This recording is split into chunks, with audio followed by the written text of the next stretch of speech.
Unboxing today. If you saw the thumbnail, you know what it is. I have previously had one of these in the past, and I unfortunately sold it because I was using my TAC 41 for the longest time.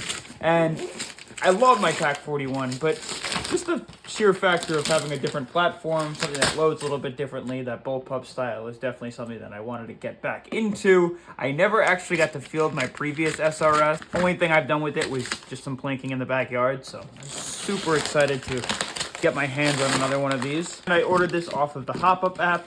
I paid $300 for it. This should be the Sport, so it's a little bit shorter. Mine's shorter for mobility reasons. I tend to do a little bit more moving than the average sniper. Luckily, I was talking to the guy that I purchased it from. He was nice enough to still have the box, which is awesome. Super excited. So you see the Silverback SRS A2. The A2 is the second variant. I'll explain what the differences are on this guy as opposed to what the A1 variant are. And this should be the Recon Scout. I don't know. Maybe this isn't the original box. This might be a box to a different SRS, actually. It doesn't look like the Sport. The Sport should be much shorter than this, so we'll take a look. Let's flip it around. This taped up too. Yeah, this is taped up too. So we're going to treat this as though it's a brand new from the store out of the box, just so that you could see what I would do, obviously. If I had just gotten this sniper as well, I should have the Sport, I believe, and hopefully there's no orange tip on it. It looks like everything kind of fumbled around the box. And is that an HPA adapter? Yeah, I'm not running HPA. Okay, so straight out of the box, you're going to see everything is just all over the place. Unfortunately, you'll see your sniper, which is absolutely beautiful. It is definitely the Sport. Doesn't have any thread protection on it. I'm going to throw something else on there instead anyways. It does look to have a riser, which is awesome. A lot of the times when you get these out of the Silverback boxes, this stuff tends to flake a lot, and you get a lot of like that white residue. So we have to clean it off, especially since I decided that I want to paint this. Let's get the HPA M4 adapter out, because I will not be using this. And it looks like we have one of the plastic mags, which is perfect, honestly, in my opinion. Going through the rest of the box, you'll see we have a spring that we aren't going to be using. I have a spring that I'm going to throw in here to make it shoot a little bit more aggressively. You have your stock, the bolt, your guide rod, your dust cover, and your piston. You got your Silverback SRS out of the box. You're super excited to put it together and start playing, but there's a few things that I recommend you doing. Whether you ordered it from the company, brand new, or you ordered it from an individual person, regardless of who you ordered this from, even if it's your best buddy, you're going to want to take these things into precaution. I went ahead and wiped everything down, lubed everything, and did a check. So I'm just going to explain this to keep the video nice and short. Definitely going to want to take some paper towel and wipe in on the inside wherever the bolt is going to move. And then a cleaning rod and some cloth alongside some rubbing alcohol, and you're going to want to clean out the inside of your barrel until nothing comes out, because sometimes out of the factory or even just out of general gameplay, a lot of things will get dirty, and small amounts of dirt can easily affect how a BB is going to fly and cause this thing to function all over the place. Now, another thing that you want to do is go ahead and wipe down the smaller pieces before you lube them up. You have everything wiped down. The next important thing is to make sure that all the factory edges are the way that they're supposed to be. What do I mean by that? Well, sometimes just from factory you get a mistake, and sometimes you might notice on the edges of things there might be some small burrs or small pieces sticking out. So make sure all of these sharper edges are nice and smooth, including around the edges of your bolt, so you don't get any scratching. Make sure everything's nice and smooth. On your piston as well, make sure all of the metal pieces are nice and smooth. Obviously, the rubber pieces are going to be pretty smooth. You just want to make sure there's no rips on any of the rubber pieces for sure. If that's the case and everything seems nice and smooth, nice and clean, then go ahead and lubricate everything. You're going to lubricate the outside and the inside of your bolt, lubricate your spring, especially the part that goes into the piston, lubricate your piston on the outside, the inside, and definitely around the rubber. And then I also recommend lubricating the rubber around the guide rod, because that's what's going to help keep it nice and stable in place in the back of the stock. I'll show you the lube that I use on screen here. You go ahead and purchase that off Amazon if you'd like. And now we're going to assemble the sniper. So what do we have to do? First, you're going to take the sniper, and you'll notice that when you go to push the bolt in, with the handle facing inwards, you're going to want to pull the trigger first, so this little metal piece drops down. Next, you're going to do the same with your piston. Rubber head in, make sure it seats into the bolt. Again, pull that trigger, slide it on in.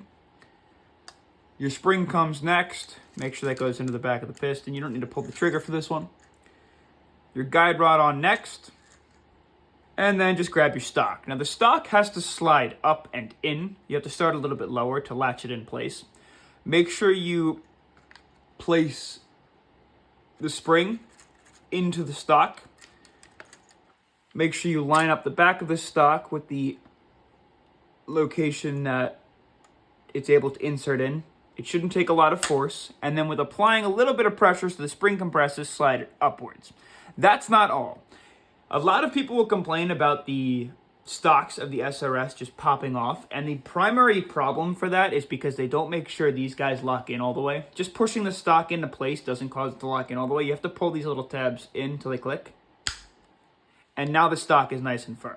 Make sure everything is assembled correctly. I recommend racking the bolt. If it stops, you're in a good place. It should slide forward nice and smooth. And now when you go to pull the trigger, hold the finger over the front really, really tight, and then pull the trigger. Hold it to 1, 2, 3. And if you notice that the piston is still all the way back, you're in a good spot. If you release your finger, it should pop and release the air. That means you got a good air seal. Now, you don't want to see the piston. You don't want to see the spring. That could just get gunked up while you're playing and such. So we need to cover that and use this little rubber dust cover, which is kind of a pain in the ass. I recommend you're going to put it in so that the small notch is on the bottom, the hole is on the top. Just going to use your fingers and a little bit of force to get it started. Cool, you've got to pass the notch. Now your best bet is to keep a thumb on here and then charge the rifle. And make sure you don't have any gaps. Make sure that pushes all the way back.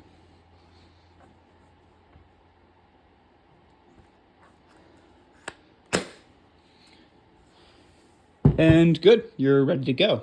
So before we wrap this up, the last two things I want to touch base on are the difference between the A2 variant, which I have here, and the A1 variant that I'm aware of, and what I plan to do with this rifle. So the difference that I know, the one major difference between this one and the A1 variant is the A2 variant has the same hop-up system, except the A1 has Allen key adjustments. This one comes with wheels. And what's really cool about the SRS is there's a right and left TDC, so they're kind of like a 45-degree angle, which allows you to actually curve the bullet a little bit if you need to, and you can change it on the field without an Allen key. Going forwards, my plans for this replica, I definitely want to customize it. I want to do some gameplay with it, some testing, make some shorts and whatnot. I love camouflaging my replicas. I love painting my guns, customizing them, making them at least a piece of art in my mind. Specifically, I reached out to a company called Camo Pen. They make these really cool pen style like camouflage tools, and I love them. I've watched a few people utilize them before, and I would love to get my hands on them, but they're kind of expensive. So I asked if they'd sponsor a video. I haven't heard back yet. This has only been like 2 days now, so give them some time. If they do sponsor it, we're definitely going to do something with those. I might even do like a 3D style camo where I throw some leaves on it and some roots and stuff and make it look really cool. Or I might just go my own route and paint it. Unless there's a company out there you guys recommend I check out that has camouflaging tools, or maybe you guys just want me to go ahead and paint it myself. If someone wants to sponsor this video, I'd love to as well, but I'm really hoping Camo Pen's answers. I'll show you my current primary sniper, my TAC 41, and what I did, I painted it. So this is my TAC 41.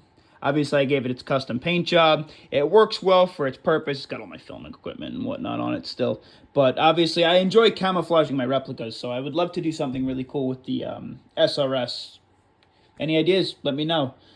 For now, stay tuned, subscribe. Thanks for watching me unbox this beauty.